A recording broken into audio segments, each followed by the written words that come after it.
knew a lot about the Lord. But it was not until I was a 19-year-old student in college that I accepted him as my personal savior.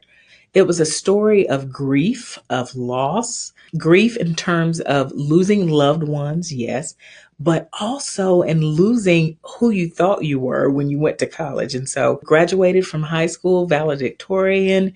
Studies came really easy to me. I have an engineering degree, so math was my thing. But it wasn't until I got to college where some new things were coming into play that I needed to learn. I need to know how to study.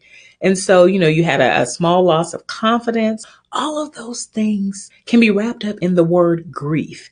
Grief comes from loss. Loss is not necessarily just death, it's any change.